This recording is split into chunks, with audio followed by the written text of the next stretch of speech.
भारताचे पंतप्रधान पद 3 वेळा भूषवणाऱ्या भारतरत्न अटल बिहारी वाजपेयी यांनी आपल्या कारकिर्दीमध्ये आर्थिक आघाडीवर मोठं काम केले।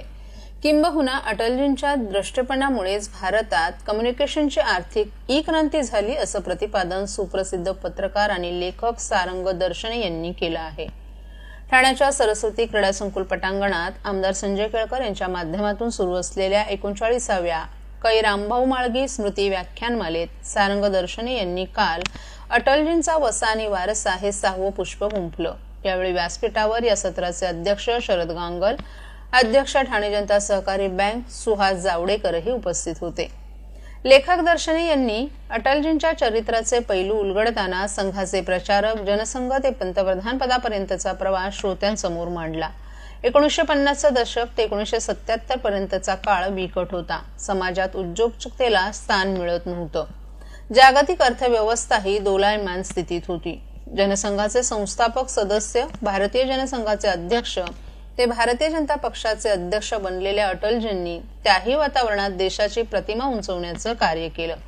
1985-86 नंतर भारतीय जनता पक्षामध्ये गांधीवादी समाजवाद मागे पडत गेल्याचं सांगून दर्शने यांनी अटलजींच्या प्रतिभाशाली राजकीय कारकिर्दीवर प्रकाश टाकला।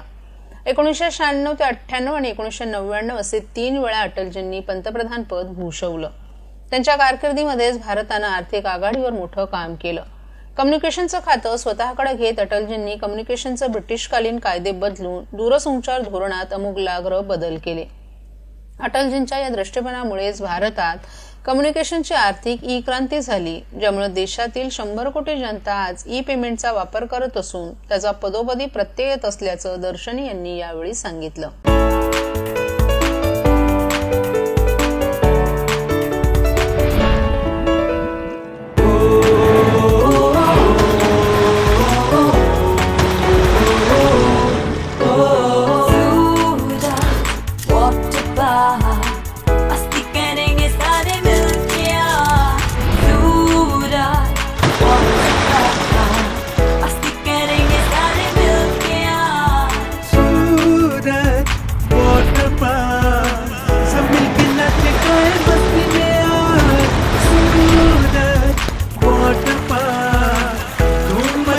सब मिलके आज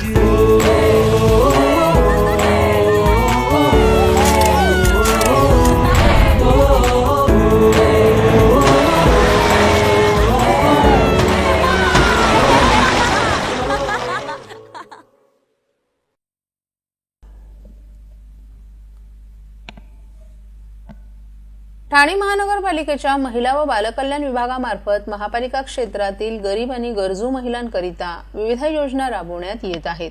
त्यामधील काही योजनांसाठी उत्पन्नाचा दाखला अनिवार्य अशी अट होती, ही अट रद्द करून उत्पन्नाच्या दाखल्याऐवजी शिधापत्रिका ग्राह्य धरण्यात येणार आहे। खासदार नरेश मस्के यांनी महापालिका आयुक्त सौरभ राव यांच्याकडे याबाबत मागणी केली होती। राव यांनी शिधापत्रिका ग्राह्य धरण्याचं मान्य केलं असल्यानं या योजनांचा लाभ आता जास्तीत जास्त महिलांना मिळणार असल्याची माहिती खासदार नरेश मस्के यांनी दिली आहे। ठाणे महानगरपालिकेच्या महिला व बालकल्याण विभागामार्फत महापालिका क्षेत्रातील गरीब व गरजू महिलांकरिता राबवण्यात येणाऱ्या विविध योजनांसाठी उत्पन्नाच्या दाखल्याची अट ठेवण्यात आली होती, परंतु या अटीमुळे अनेक महिला या योजनांपासून वंचित राहत होत्या। यामुळे ही अट शिथिल करण्याबाबत संबंधित महिला आणि बहुतांश माजी नगरसेवकांनी खासदार नरेश मस्के यांच्याकडे मागणी केली। या पार्श्वभूमीवर खासदार नरेश मस्के यांनी 8 जानेवारी रोजी आयुक्त सौरभ राव यांना लेखी पत्र दिलं होतं। यावर आयुक्तांनी सकारात्मक भूमिका घेऊन शिधापत्रिका ग्राह्य धरण्याचे आदेश संबंधित विभागास दिले आहेत।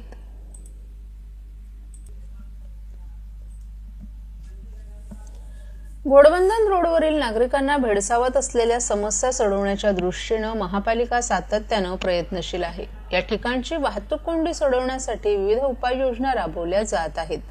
यावर कायमस्वरूपी तोडगा काढण्याच्या दृष्टीनं अवजड वाहनांसाठी ठाणे शहराच्या हद्दीबाहेर नवी मुंबई, मीरा भाईंदर आदी ठिकाणी जागा उपलब्ध होण्याच्या दृष्टीनं सर्व कष चर्चा करून निर्णय घेण्यात येईल। तसंच मान्सूनच्या अनुषंगानं असलेली धोकादायक झाडं, झाडांच्या फांद्या छाटणे, नालेसफाई आदी कामं देखील लवकरात लवकर हाती घेण्यात येतील असं महापालिका आयुक्त सौरभ राव यांनी आज झालेल्या बैठकीत नमूद केले। घोडबंदर रोडवरील नागरिकांना भेडसावत असलेल्या विविध समस्यांबाबत तोडगा काढण्यासाठी पालिका आयुक्त यांच्या दालनात काल बैठक झाली। या बैठकीत घोडबंदर रोड येथील जस्टिस फॉर घोडबंदर रोड फोरमचे प्रतिनिधी उपस्थित होते। घोडबंदर रोडवरील वाहतूक समस्येतून नागरिकांना दिलासा मिळावा यासाठी वाहतूक विभागाच्या मदतीसाठी सध्या जे वॉर्डन उपलब्ध आहेत त्यामध्ये आणखी प्रशिक्षित 100 वॉर्डन तातडीने उपलब्ध करून देण्याबाबत वाहतूक विभागाशी चर्चा करण्यात येईल। वाहतूक पोलीस आणि वॉर्डन यांच्यात समन्वय ठेवण्याच्या दृष्टीनेही नियोजन केलं जाईल असंही आयुक्त सौरभ राव यांनी नमूद केलं। पावसाळ्यापूर्वी घोडबंदर रोडवर करावयाच्या कामांसंदर्भात आयुक्तांनी संबंधित विभागांच्या अधिकाऱ्यांशीही चर्चा केली। या चर्चेत धोकादायक झाडं तसंच वाढलेल्या झाडांच्या फांद्या छाटण्याचं काम जानेवारी अखेरपर्यंत सुरू करण्यात येईल असं वृक्ष प्राधिकरणाकडून सांगण्यात आलं। तसंच घोडबंदर रोडवरील कचरा हा सकाळ संध्याकाळ अशा 2 सत्रात उचलला जात असला तरी अनेक ठिकाणी नागरिक कचरा टाकतात। अशा नागरिकांना दंड लावण्याची मागणी बैठकीस उपस्थित असलेल्या नागरिकांनी केली। घोडबंदर रोडवर ज्या ठिकाणी रस्त्यांची कामं सुरू आहेत ती कामं करत असताना तात्पुरत्या स्वरूपात वाहतूक बंद करणं आवश्यक आहे, परंतु तसं होत नसल्यानं रस्त्याचं काम नीट होत नाही आणि रस्ता उंचसखल होत असल्याबाबतचा मुद्दा नागरिकांनी उपस्थित केला। यावर रस्त्यांचं काम झाल्यानंतर काही कालावधीसाठी वाहतूक बंद करता येईल किंवा कशी याबाबत वाहतूक विभागाशी चर्चा करण्यात येईल असंही आयुक्तांनी सांगितलं।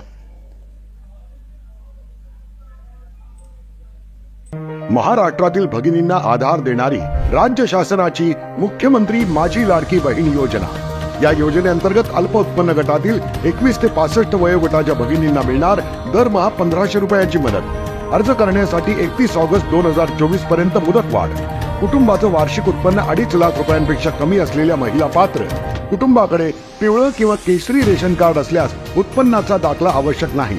पांढरं रेशन कार्ड असेल किंवा रेशन कार्ड नसेल तर कुटुंबाचं वार्षिक उत्पन्न 2.5 लाखांपेक्षा कमी असल्याचा दाखला आवश्यक। योजनेसाठीचा ऑनलाईन अर्ज नारी शक्ती दूत ऍप वरून किंवा पोर्टलवर भरता येईल। ज्या भगिनींना ऑनलाईन अर्ज भरता येत नसेल त्यांच्यासाठी अंगणवाडी, ग्रामपंचायत, वॉर्ड ऑफिस, सेतू सुविधा केंद्रामध्ये किंवा आशाताई बचत गटाच्या CRP यांची मदत उपलब्ध।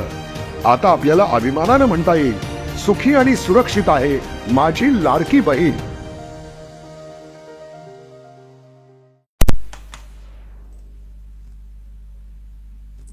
राज्यातील खासगी प्रवासी वाहतूक करणाऱ्या कंपन्यांना एकाच शासकीय नियमावली अंतर्गत आणण्यासंदर्भात काल मंत्रालयात बैठकीचं आयोजन करण्यात आलं होतं। यावेळी परिवहनचे अपर मुख्य सचिव संजय सेठी, परिवहन आयुक्त विवेक भीमनवार, एसटी महामंडळाचे उपाध्यक्ष आणि व्यवस्थापकीय संचालक डॉक्टर माधव कुसेकर यांच्यासह प्रवासी वाहतूक पुरवठादार कंपन्यांचे प्रतिनिधी दूरदृश्य प्रणालीद्वारे उपस्थित होते। यावेळी परिवहन मंत्री प्रताप सरनाईक यांनी खासगी प्रवासी वाहतूक कंपन्यांसंदर्भात केंद्र सरकारनं आणलेल्या धोरणांचा अभ्यास करून या कंपन्यांना एकाच परिवहन नियमांतर्गत एकत्रित आणणं गरजेचं असल्याचं सांगितलं। प्रवासी सुरक्षेला प्राधान्य देण्यात यावं। सर्व प्रवासी वाहतूक पुरवठादार कंपन्यांअंतर्गत 4 चाकी, बाईक, टॅक्सी यांचा समावेश करण्यात येणार आहे।